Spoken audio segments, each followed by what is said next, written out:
Hi Harish Shankar గారు. Hi hi I have one question. Yeah దీనికి ముందు 'ఓజీ' మూవీ వచ్చింది కదా! యా అది బ్లాక్ బస్టర్ అయింది కదా! కరెక్ట్ దానిపైన మీ కామెంట్ ఏంటి? వెరీ హ్యాపీ లైక్ మీరు ఎంత హ్యాపీగా ఉన్నారో నేను ఎంత హ్యాపీగా గబ్బర్ సింగ్ ముందు వచ్చిన సినిమాలు కొంచెం డిసప్పాయింట్ చేసినప్పుడు కొంచెం డల్గా ఉండేవాళ్ళం.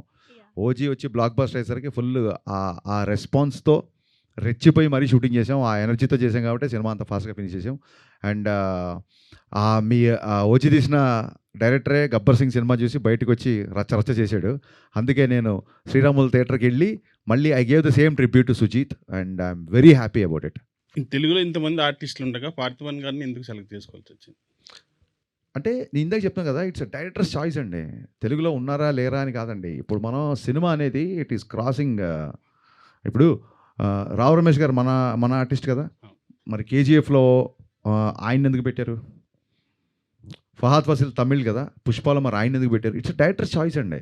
అండ్ వీఆర్ మనందరము ఇండియన్ సినిమా మొత్తం ప్రపంచం అంతా తెలుగు సినిమాని చూస్తున్నప్పుడు మనం ఇంకా Telugu, Tamil, Kannada, Malayalam I think we should break this language barriers, and every director has a freedom to work with whomever he wants. At the same time, having said that, కొత్తగా ఉండాలి. నల్ల నాగప్పనే కనబడాలి తప్ప బిఫోర్ చేసిన వాళ్ళు వీళ్ళు కనబడకూడదని. అండ్ డెఫినెట్గా మనకి ప్రకాష్ రాజ్ విలన్ అనగానే ప్రకాష్ రాజ్ గుర్తొస్తారు. ఆయన ఆల్రెడీ వకీల్ సాబ్ చేశారు, కళ్యాణ్ గారికి ఆపోజిట్గా జస్ట్ బిఫోర్ ఓజీలో కూడా చేశారు. సో ఇక్కడ ఒక చిన్న ఫ్రెష్నెస్ రావాలని. And Parthiban is a legend actor and legendary director. అలాగే కేఎస్ రవికుమార్ గారు, కళ్యాణ్ గారు రెస్పెక్ట్ఫుల్గా ఇచ్చే ఒక పర్సన్ ఉండాలంటే కేఎస్ రవికుమార్ గారు director I respect him a lot. ఆయన కమల్ హాసన్ గారితో, రజనీకాంత్ గారితో ఎడా బ్లాక్ బస్టర్లు తీశారు. I respect him a lot and is my favourite director two. So Kalyan గారు రెస్పెక్ట్ ఇవ్వాలి, కళ్యాణ్ గారు ఇట్లా పాటించాలంటే అలాంటి ఒక స్టేచర్. అలాంటి కేఎస్ రవికుమార్ గారు కూడా రెస్పెక్ట్ ఇవ్వాలంటే ఒక మురళీమోహన్ గారు లాంటి ఒక సీఎం క్యారెక్టర్.